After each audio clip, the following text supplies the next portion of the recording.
Bonjour les amis. Pour notre première émission en 2022 de l'émission Un livre, des livres, j'ai le plaisir de recevoir dans cette belle galerie Art Opéra à Liège une écrivaine, une passionnée de la nature, de la littérature, du théâtre, pour nous présenter son premier livre, Myriam Buchema. Bonjour. Bonjour.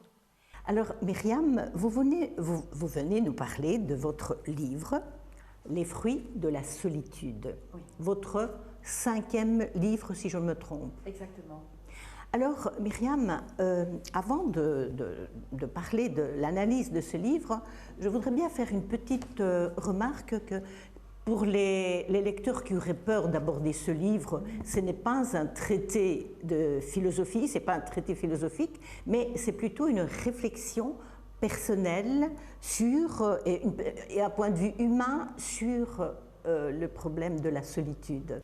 Moi, j'écris donc des récits de vie et je commence toujours par ma propre expérience. Votre vécu. Voilà, et je pars de là pour élargir le propos pour que ça puisse intéresser d'autres personnes. Alors Myriam, si vous permettez, je voudrais bien, avant d'analyser votre livre, lire le premier paragraphe de votre livre, Les fruits de la solitude. Ce premier paragraphe qui, je trouve, illustre bien votre propos. Mes parents m'ont privé d'une enfance insouciante et sécurisante. Mes protecteurs se sont mués en traîtres, chacun à sa manière.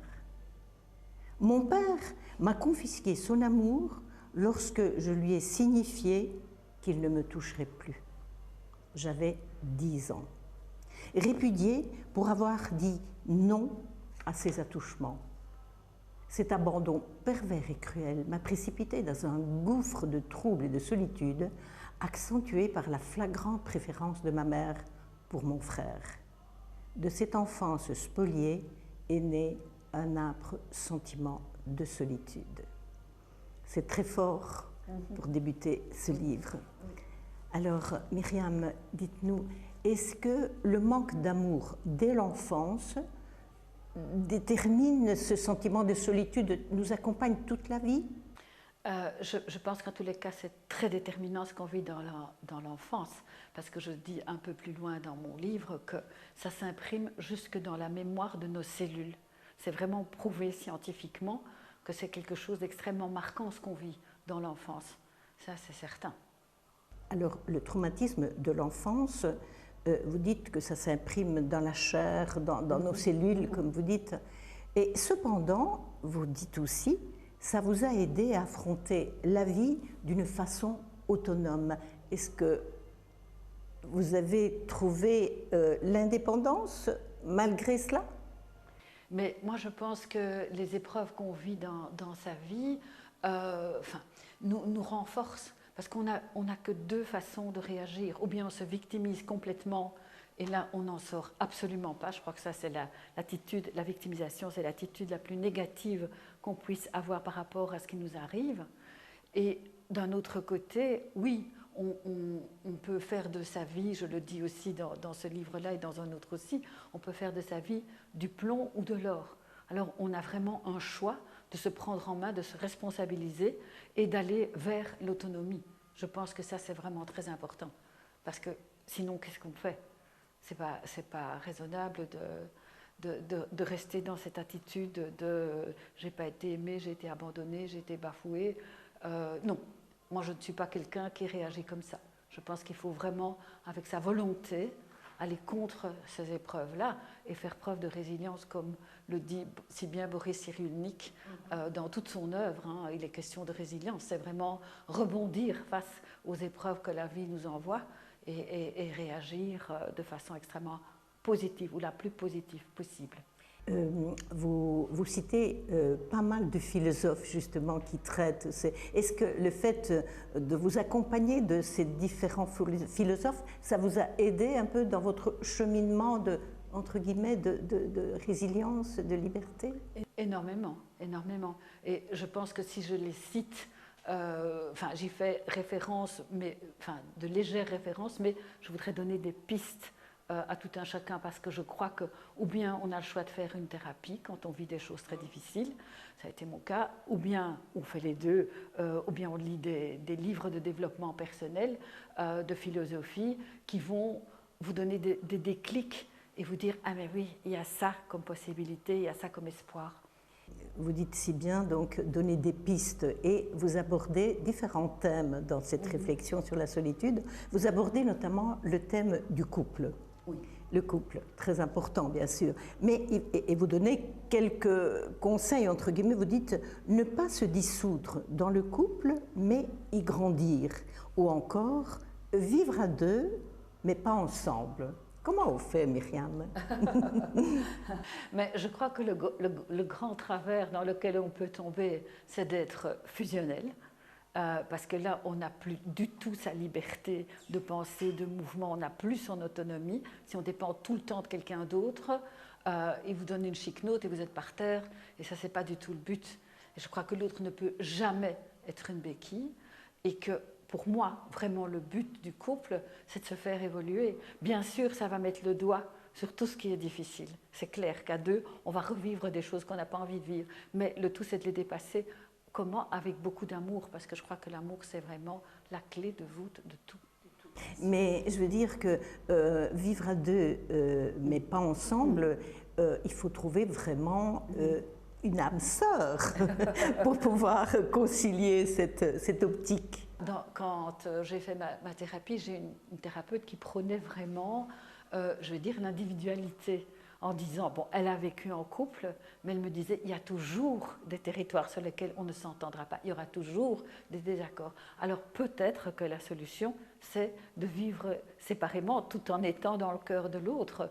Mais bon, ça peut prendre d'autres formes, hein, parce que je crois qu'on peut très bien vivre ensemble sous le même toit, mais garder beaucoup d'autonomie et de liberté, à condition de se faire confiance, de s'être mis d'accord sur tout ça, d'avoir des sortes de conventions entre soi. Je crois qu'un couple, c'est difficile, mais si l'amour est présent, je crois qu'on peut arriver à beaucoup de choses.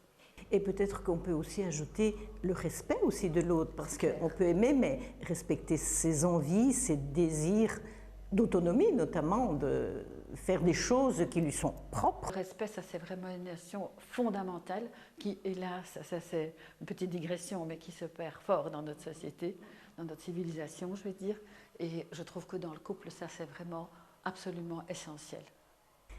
Ça, c'était le thème du couple. Vous abordez aussi un autre thème très important à notre époque, c'est le thème des réseaux sociaux. Les réseaux sociaux. Vous dites, nous vivons dans une société hyper connectée et cependant hyper solitaire. Oui, mais oui, parce que derrière son écran, on peut avoir plein de contacts, se faire apporter toutes sortes de choses, commander des choses, poster des choses et tout, mais on n'est toujours pas en face d'un interlocuteur, on n'a pas cette chaleur humaine qui nous manque tellement pour le moment.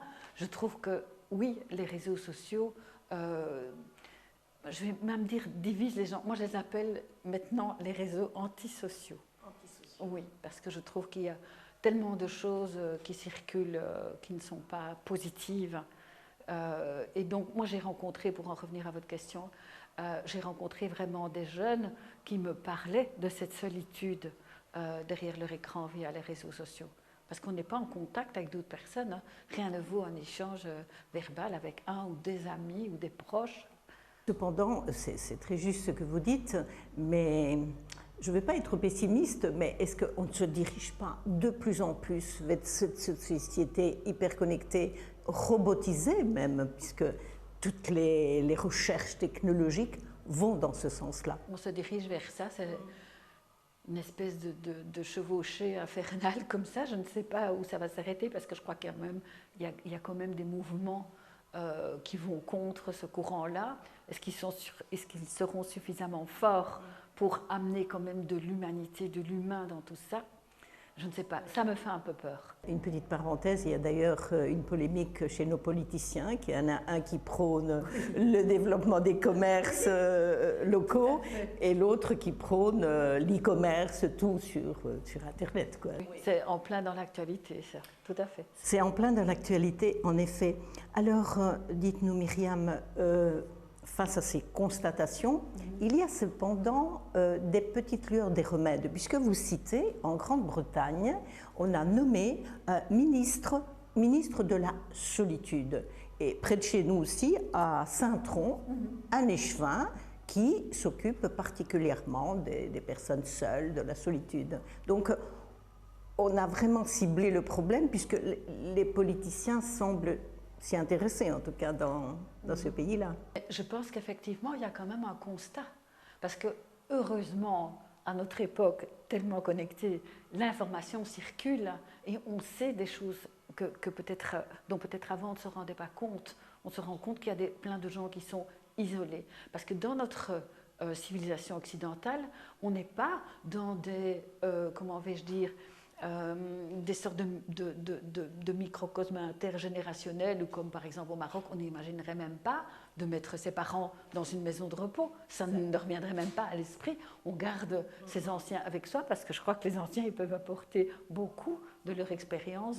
Et puis, ils ont été là pour nous, on peut être là pour eux aussi, hein, je trouve. D'ailleurs, la définition de la famille est différente. Dans ces pays, la famille, c'est toutes les branches collatérales, tandis que chez nous, la famille, c'est papa, maman, les enfants.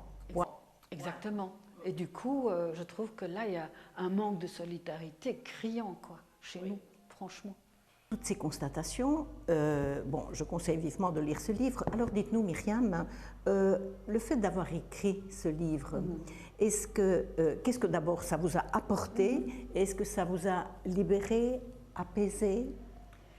Je pense que chaque fois que j'écris un livre, je vais creuser plus profond que je ne le pense. Et résultat, je fais des recherches. Effectivement, comme vous le disiez tout à l'heure, j'ai lu beaucoup de choses qui nourrissent aussi ma propre réflexion. Et en même temps, je fais moi-même tout un chemin par rapport à ça. Parce que je me dis, je ne suis pas seule à penser à ça. C'est pour ça que je suis heureuse de pouvoir faire rebondir les gens sur d'autres écrivains, d'autres auteurs, d'autres philosophes. Dont notamment Jacqueline Kellen, qui a écrit L'Esprit de solitude, qui est un livre extrêmement intéressant sur la question, parce qu'elle est là, elle la prône carrément, mais vraiment très très très nettement, quoi. En effet, vous la citez souvent. Oui, mais je pense que la solitude, c'est la condition humaine, parce qu'on a beau être en relation avec qui on veut, être en couple et tout ce qu'on veut, dans notre tête, on est quand même tout seul, hein, à résoudre, à assumer, à vouloir avancer, à avoir des projets ou pas. Myriam, pour terminer cette réflexion, j'ai envie de citer cette phrase dans 4e de couverture. Donc, votre livre, c'est un voyage au cœur de la solitude pour mettre en lumière sa nécessité, sa résilience et sa beauté. Alors, on va reprendre chaque terme, hein, sa nécessité. Oui, je pense que c'est très nécessaire de se réserver, de se préserver des moments à soi, pour savoir qui on est, ce qu'on veut, parce que quand on est tout le temps en interaction avec d'autres personnes ou dans un flot d'activités incessant, qui peut masquer des choses, je pense, j'ai l'impression qu'on passe à côté de quelque chose, parce que quand même, c'est très important de savoir ce qu'on veut faire de sa vie, où on veut aller, qui on est. Et j'ai l'impression dans cette période, comme vous dites, hyper connectée et qui risque de l'être de plus en plus, on va passer à côté de choses et puis on arrivera au bout de sa vie en se disant mais qu'est-ce que j'ai fait, qui suis-je? Et ça risque de provoquer beaucoup de souffrance. Ça, c'est pour la nécessité. La résilience, c'est, comme je le disais tout à l'heure, quand on a vécu des choses difficiles ou quand on se sent seul, abandonné ou tout ce qu'on veut, je crois qu'il y a, comme je le disais, un choix à faire, de se dire avec ma volonté, ma responsabilité, parce que je suis seule face à moi-même, je dois arriver à trouver le moyen de me sortir de là, de trouver tous les beaux côtés de cette solitude, tout ce qu'elle peut m'apporter. Et on en arrive à la beauté, parce que je crois qu'il y a des moments quand on est seul dans une contemplation, dans une réflexion, dans une lecture, cela peut apporter énormément de confort, de beauté, de choses très intéressantes que la vie peut apporter. Et voilà, sur ces bonnes paroles, Myriam, j'ai envie de vraiment conseiller le livre de Myriam Buchema, Les fruits de la solitude, aux éditions Dricot. Bonne lecture et merci Myriam. Merci à vous.